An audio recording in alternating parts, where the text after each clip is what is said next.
It's a warm, humid morning in Saskatoon. Fluffy storm clouds hang over the city's provincial jail.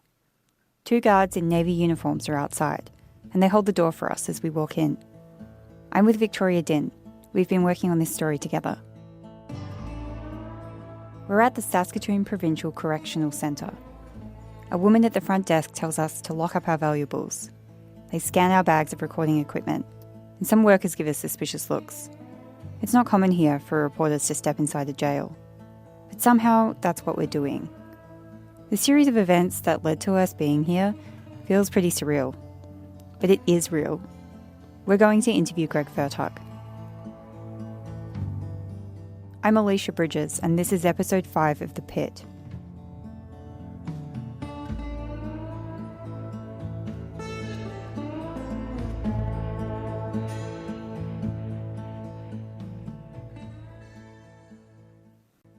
We were always going to try to approach Greg Fertuck, but we have to have all the information we need before we can ask Greg for an interview.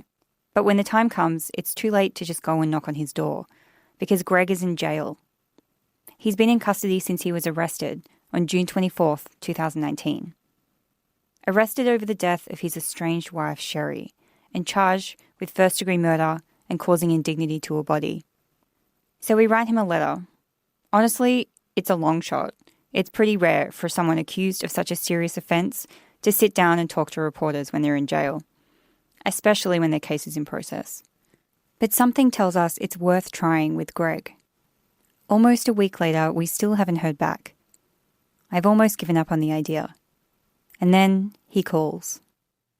There's much noise, I can hardly hear you in here. I think it'd be better if you come down and I just have a sit-down interview with you. Okay, let's do that. Okay, well, I want to talk to know you, okay? Okay, thanks, Greg. Thank you. We'll be in touch. Yeah. Okay, Yeah. Okay. bye. I have chills. That's insane.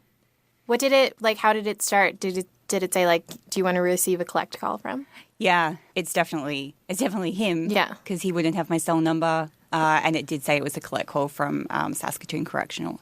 So it's Greg, and he wants to talk to us and wants to do a sit-down interview and tell us what he says happened. The day after we hear from Greg, we're on our way to the jail.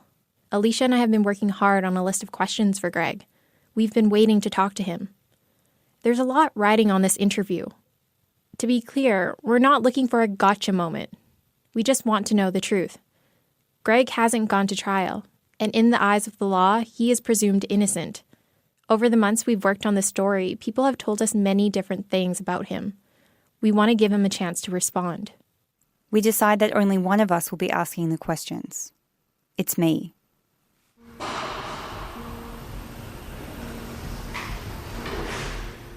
We wait to enter through heavy sliding metal doors. We walk by some inmates in the maze of hallways, and they look at us, but there's no reaction as we pass. They're quiet. It's the first time either of us has been inside a jail, and admittedly, we're a little nervous. To be honest, I can't quite believe this is happening. The correctional center puts us in a boardroom. The walls are powder blue. There are motivational posters on the wall with slogans like, "Celebrate success." We take a seat at the end of a large table surrounded by big black chairs. We don't have to wait very long, but it feels like forever. Hello. Greg Fertuck enters the room. Victoria? I'm Alicia. Alicia? Nice to meet you. Where's Adrian or whoever I talked to? Oh, that's me. That's Alicia. Oh. Yeah, Alicia. Oh, Alicia. Yeah. He's wearing the same thing all the prisoners here are wearing, an orange t-shirt. And because he's talking to us, orange handcuffs. We have a microphone set up for him. He takes a seat in front of it. My name's Greg Fertuck, and I was Sheree Sorotsky's husband. Well, I probably still am.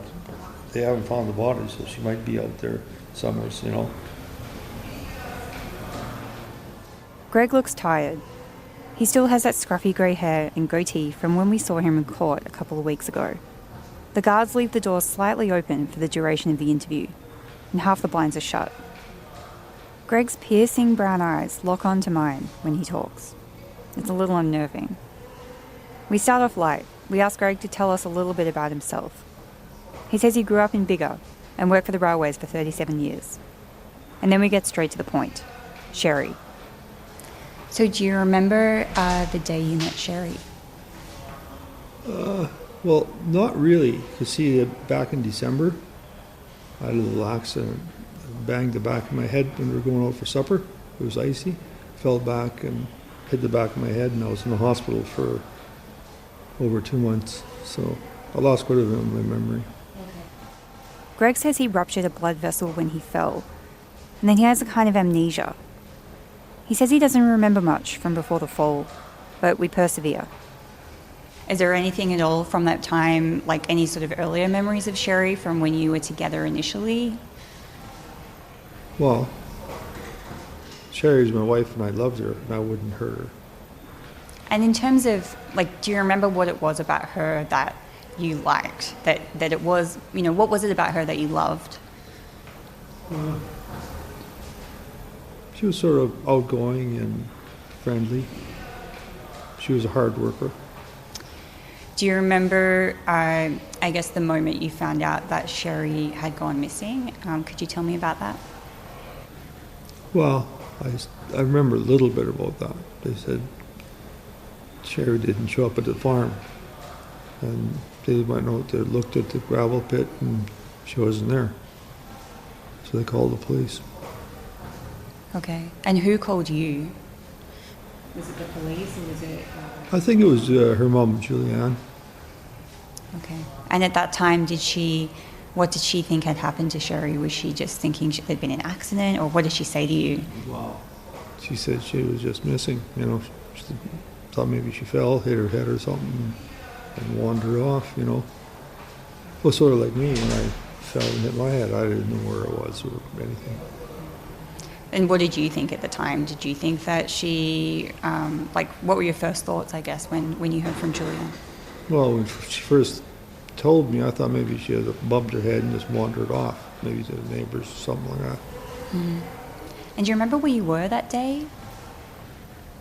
Like an alibi kind of thing? Oh, well, I think I was at her home when it happened. Okay. In Saskatoon? Yeah. Okay. And do you remember, the timeline of that day? Do you remember what you were doing that day? What was happening when you got that call to say Sheree was missing? Actually, I don't remember much. I said after my accident, and I'm just saying that I think Julianne is the one that told me. Because she was the one who went down to the gravel pit and said, saying she wasn't there. But I don't remember anything. I actually went on a holiday to Canmore, and I don't even remember nothing about the holiday. Really? You don't remember anything? Wow. It just pictures, that I was there and stuff like that. Mm-hmm. So what about that? I guess I'm still asking you about memories, but anything you can remember about the day that Sheree disappeared. Do you remember what you were doing that day, the 7th of December? If I can't remember Canmore and that happened this past year, I don't remember nothing that far back. The Canmore trip. Greg says he doesn't remember it, but he says he's seen photos of it. Photos of him with the undercover officers who would later arrest him. Photos they showed him when they visited him in hospital. Supposedly they were at Canmore because they said, I won this trip to Canmore and this police officer won the trip to Canmore, so I don't know. That's what he said, that's how he ended up. And he come and visit me in the hospital when I was in the hospital. You didn't remember him then? No. Okay. And what about after that? What was your relationship with those police officers? Well, we used to go out, pick up cars. I thought that was sort of a little funny because we pick up a car at Hague, or a vehicle at Hague, and bring it back to Saskatoon to a car lot. In the last episode, we learned a bit about how the police investigated Greg. From what we've been told, it sounds like they used a technique called a Mr. Big sting. It's a controversial tactic where undercover cops pose as criminals. Mr. Big is the crime boss. He or she is usually the one to offer their services. And this can mean offering to get the police off their case if they're being investigated. In return, they have to confess a secret, something they do to earn Mr. Big's trust. In Greg's case, he works with two guys he thinks are mobsters in Saskatoon. He says they transported cars between the town of Hague and Saskatoon. It's about a 30-minute drive. And after that, they would go for supper. And what about the criminal side of things? Like, were they telling you that they were involved with any kind of, mob situation? Or what did they tell you about who they were? Well, from the time in Calgary there, That's a city in the neighbouring province of Alberta. I kind of thought they were criminals because this one guy killed his girlfriend, and I know he had blood all over him, scratches on his face. And this guy from Vancouver got rid of everything. He's sort of a cleanup guy. So I thought they were like mobsters, but Okay. So why did you keep hanging out with them then? Like spending time with them if you felt well, like... they didn't actually do anything illegal in my view. Okay. Aside from the girl, there was a girl that you said was that you felt like you thought he had killed her? Well, no, this other guy killed her. Well, I seen the blood and his face was all scratched up, so. Yeah. And he said he was going to do it? Or he said after that he did it? Well, no, they sort of covered it up. It's supposed to be the mob boss or whatever.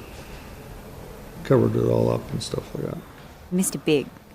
He met him at the tourist town of Banff in the Canadian Rockies. Okay. And what was he like? Was he friendly? Was he a serious guy? He reminded you of a crime boss. That's what he reminded you of. Okay. Like from the movies or something? Yeah, right. Yeah. Okay.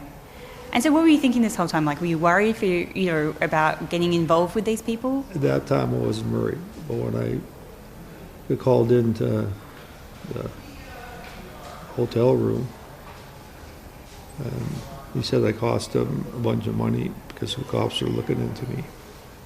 I didn't know what he was talking about, but... And then I seen the cleanup guy, so that's when I started. I got worried for my safety, and I was being intimidated anyways, so... Greg says he told the undercover officers he got rid of Sheree. Those were his words to us, got rid of. He doesn't go into the specifics of what he told them, but he says it was all fabricated. I made it up, and we went out supposedly looking for the body. Well, there was no body, so we just drove around to these different places because it was all BS. I didn't kill her, and there was no body out there, so they didn't find nothing, so... So is this when they were with you? You guys went out driving around, or was it afterwards? Was it based on something that you told them? No, this after the hotel deal. Well, I had to take them somewhere, you know. Were they saying that they wanted you to prove it? Is that why you had to take them, or why? I don't remember, because the big boss told him to go with him and find the body or whatever. But there was no body to find because I made it up, you know. Okay. Where did you take them? Oh, we drove around the country road and went through some bushes, and that's about it. And how did you explain that there was no body? Did you just have to make up an excuse, or? Well, I can't remember everything, you know. That was it.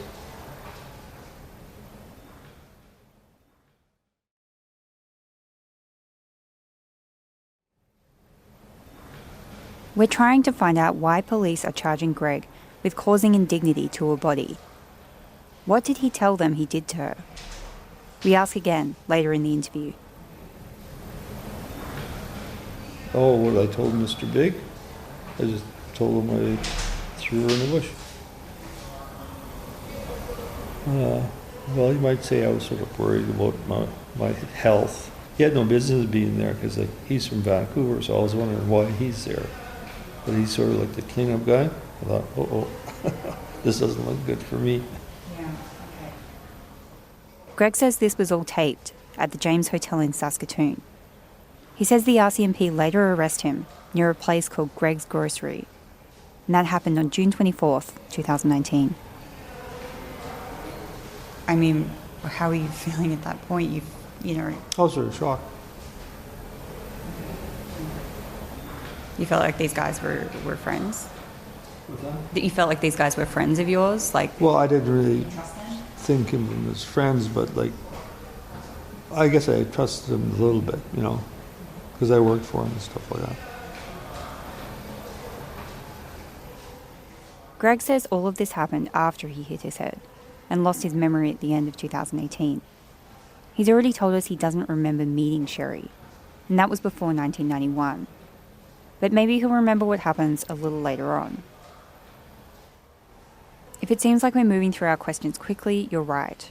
We don't have much time. We're worried the guards could cut the interview off at any time, and we have limited time to put these questions to Greg. We wanted to ask you about, there's some court documents from the two offences from a few years ago. So, well, 2012, you're in court for the assault charges and the Uzi, like the gun that was seized. And then a couple of years before that, there was a death threat that went to court as well. There was not, well, I can't remember any of that, but I never ever assaulted Sheree. I remember one time she came at me and I just pushed her back. Okay. How did she come at you? Was it like, did she have a weapon or something, or? No, she punched me with her fists. So you pleaded guilty to both of those things? Like, Pardon? you pleaded guilty to both of those things at the time? Well, I never threatened her. I did push her back. If you call it pushing, I thought it was just self-defense, but I know she was very, I don't know, out to get me, I guess, whatever. Right. So, yeah, I mean, how were things between you guys? Like, we've heard from other people that you fought a lot. Is that true, that you guys had a lot of arguments? I don't remember that. No. And we also were told about there was disagreement between you both over money, about the house, that when the divorce was going through, that you were angry because you felt that you rightfully should have had the house. Is that correct? I don't remember any of that part either. Okay. Do you remember anything about why the divorce was filed in the first instance? No. So your whole recollection of like your relationship with Sheree is just gone. I don't remember anything about the court or the charges. Mm-hmm. Okay. So I was going to ask you. Who was my lawyer that time? Anything? Maurice Bodnar was your lawyer for both of them, I think. Who's that? Maurice Bodnar. Oh, he was there for both those? Oh, okay. Yeah. So. I'll have to ask him because I don't remember. Yeah. Well, I think a lot of our questions are about things that happened like before your arrest as well. So I think, we're wanting to know, like someone told us that you had sat on the couch one night at their home and said that you were going to get rid of Sheree. Sat on the couch. Yeah, that you'd been drinking and that you said, I'm going to get rid of Sheree and her mum and that I'm going to bury them in the North 40. Well, I don't remember saying that, something that stupid, but... Do you think you'd ever say something like that just like... Well, I can't say I would say something because that's really far out. But they said I was drinking, I don't know. I didn't know what I was like when I was drinking. See, after I got out of the hospital, I quit drinking, Because they said the fall was partly because I was drinking, when I slipped and fell on the ice there, that was partly due to the fact that I was drinking, so. So you don't think that you would say, like, I guess I'm just trying to, if someone says that you said that, would it be something that you might say in a, because you're angry one night or something like that? Would there be some explanation for a comment like that? I can't see myself saying something like that, but. And we did hear from another person that you said, I have to ask you these things, like, yeah. That you said that you had talked about getting rid of people and that it would be easy to do. Do Do you remember saying anything like that, or do you think you would say anything like that? I never ever got rid of anybody, so I don't think, except watching TV, you know, that's my only thing. I've never gotten rid of anybody, and I don't think I would talk like that either. It's not language that you would use generally. Not normally like that, so I don't know who told you that or why. I mean, we did hear from like multiple people that they felt like you were quite different when you had been drinking, quite a different person when you had been drinking, and that you were maybe more aggressive and angrier. Do you think that's an accurate description? I don't know. I don't even know what it was like when I was drinking. Okay, like you don't remember because of the fall, or you don't remember because you were drinking at the time? And I don't remember because of the fall. I don't know what I was like, you know, to be truthful. All right. And I guess, I mean, we kind of want to ask you, obviously there has been reporting previously, like the police put in a court document that they felt that you were responsible for Sheree's murder. Yeah.